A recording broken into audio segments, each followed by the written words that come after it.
খেলা শেষ হতে হতে রাত হয়ে যাবে, তুমি ঘুম থেকে উঠতে উঠতে আমি বেরিয়ে যাব, কাজ শেষ করতে করতে 2টো বেজে যাবে এবং রেজাল্ট বার হতে হতে মে পার হয়ে যাবে। খুব প্র্যাকটিক্যাল কথা। এই প্র্যাকটিক্যাল কথাগুলোকে কিভাবে ইংলিশে বলবে সেটাই আমি এই ভিডিওতে দেখাবো। এখানে যে কথাগুলো লেখা হয়েছে, যে বাংলা কথাগুলো রোজ আমরা বলি, সেই কথাগুলো সম্পর্কে আগে তোমরা একটু জেনে নাও। এখানে খেলা শেষ হতে হতে রাত হয়ে যাবে মানেটা কি? মানে যতক্ষণে খেলা শেষ হবে ততক্ষণে রাত হয়ে যাবে। প্রত্যেকটাই তাই, যতক্ষণে তুমি ঘুম থেকে উঠবে ততক্ষণে আমি বেরিয়ে যাব, অর্থাৎ যতক্ষণে ততক্ষণে এইরকম একটা ভাব আছে। এইটাকে এইরকম ভাবে না বলে আমরা বাংলায় কিন্তু এইভাবে বলি, মানে একটা রিপিটেশন দিয়ে হতে হতে, এখানে দেখো হতে হতে, উঠতে উঠতে, শেষ করতে করতে, রেজাল্ট বার হতে হতে। তো এইরকম রিপিটেশন যখন বাংলায় পাই তখন আমাদের মনে মানে আমাদের একটু অসুবিধে লাগে যে এটাকে ঠিক কিভাবে ইংলিশে আনবো। মানে আমরা যদি না বুঝে উঠতে পারি যে সেন্টেন্স গুলোর মধ্যে এই ধরনের মিনিং আছে। ঠিক আছে, যেটা বললাম নিশ্চয়ই বুঝতে পেরেছো। মিনিং যদি বুঝতে অসুবিধা হয়, মানে সেন্টেন্সের যে ভিতরের যে অর্থ, তাহলে কিন্তু ইংলিশটা তৈরি করতেও অসুবিধা হবে। তাহলে যতক্ষণে ততক্ষণে সেন্টেন্সের একটা আউটলাইন স্ট্রাকচার আমি দিচ্ছি, মানে যতক্ষণে, মানে by the time, by the time, by the time. এই যে বাই দ্য টাইম যেটা লিখলাম, এরপরে এই যে খেলা শেষ হতে হতে, এইটাই হচ্ছে যতক্ষণে খেলা শেষ হবে। তার মানে খেলা শেষ হবে, এই বাই দ্য টাইমের পরে ওই সেন্টেন্সটা বসবে। ঠিক আছে, তারপরে একটা কমা দিতে পারো, দিয়ে পরের যে মানে সেন্টেন্স সেইটা যোগ করবে, পরের যে সেন্টেন্সটা আছে। বোঝা গেল? এই হলো সেন্টেন্স স্ট্রাকচার। এটাকেই তোমাদের মানে এইরকম ভাবেই তোমাদেরকে এই ধরনের বাংলাগুলোকে ইংলিশে বলতে হবে। তার মানে খেলা শেষ হতে হতে রাত হয়ে যাবে। আরেকটা কথা হচ্ছে, এই ধরনের সেন্টেন্স গুলোকে আমি দুভাবেই দেখাচ্ছি। একটা হচ্ছে ফর্মাল ওয়েতে কিভাবে বলবে, আর একটা হচ্ছে ক্যাজুয়ালি বা ইনফর্মালি কিভাবে বলবে। এখন আমরা যখন ইংলিশটা বলি, ইংলিশে যখন কথা বলি, তখন অনেক ফর্মাল সেন্টেন্সও আমরা বলে দিই। ঠিক আছে, সুতরাং তোমরা ফর্মাল ইনফর্মাল এটা নিয়ে বেশি ভেবো না, আমি দুভাবেই বলে দিচ্ছি কিভাবে সেন্টেন্সটা তৈরি হবে। তাহলে খেলা শেষ হতে হতে রাত হয়ে যাবে, তাহলে কি বলবে? এইভাবে বলো, by the time, by the time the match, by the time the match ends,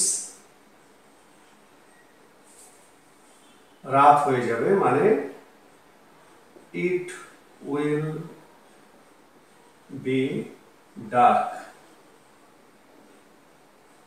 ঠিক আছে, কি বলবে ইংলিশে? By the time match ends it will be dark. যতক্ষণে খেলা শেষ হবে ততক্ষণে রাত হয়ে যাবে, বা খেলা শেষ হতে হতে রাত হয়ে যাবে। ঠিক আছে, মানে বাক্যকে কত রকম ভাবে বলা যায়, তো সেই রকম একটা রকম নিয়ে আমি এখানে দেখাচ্ছি, যে রকমটা নিয়ে একটু ভাবনা তৈরি হয়। তুই তুই ঘুম থেকে উঠতে উঠতে আমি বেরিয়ে যাব, তার মানে by the time, by the time you wake up, আমি বেরিয়ে যাব, মানে I will be gone, I will be gone. ঠিক আছে, আমি এখানে আই উইল গো বা আই উইল লিভ এরকম লিখলাম না সেন্টেন্সটা, আমি এখানে আই উইল বি গন এইভাবে এটাকে লিখছি, মানে আমি বেরিয়ে যাব। By the time you wake up I will be gone. ঠিক আছে, পরেরটা কাজ শেষ করতে করতে 2টো বেজে যাবে। একইভাবে by the time, by the time আমরা, মানে we finish, by the time we finish the work, যতক্ষণে আমরা কাজ শেষ করব, it will be 2 p.m. ঠিক আছে, by the time we finish the work it will be 2 p.m. মানে এটা বেলা 2টো বেজে যাবে, কাজ শেষ করতে করতে বেলা 2টো বেজে যাবে বা রাত 2টো বেজে যাবে, রাত 2টো বেজে যাবে বললে এম হবে। আচ্ছা, রেজাল্ট বার হতে হতে মে পার হয়ে যাবে, তাহলে by the time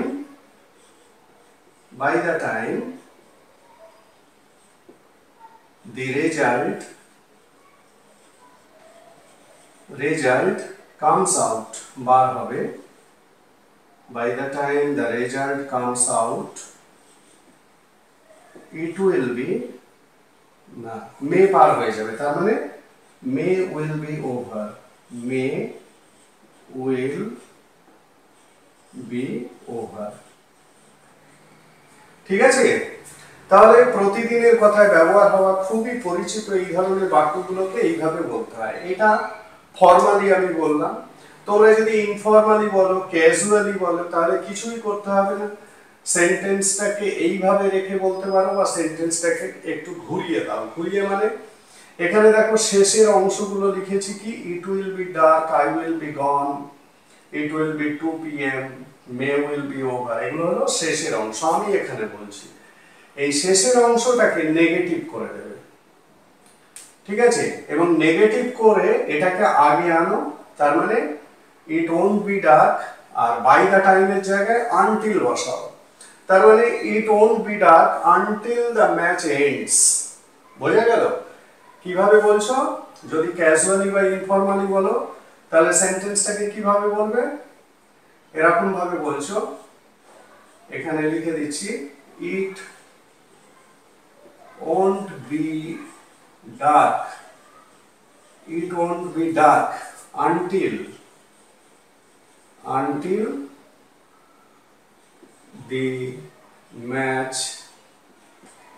the match ends। ঠিক আছে, it won't be dark until the match ends, ঠিক প্রত্যেকটা এই রকম ভাবেই হবে, মানে এই রকম ভাবে তোমাদেরকে বাকি সেন্টেন্স গুলো তৈরি করতে হবে।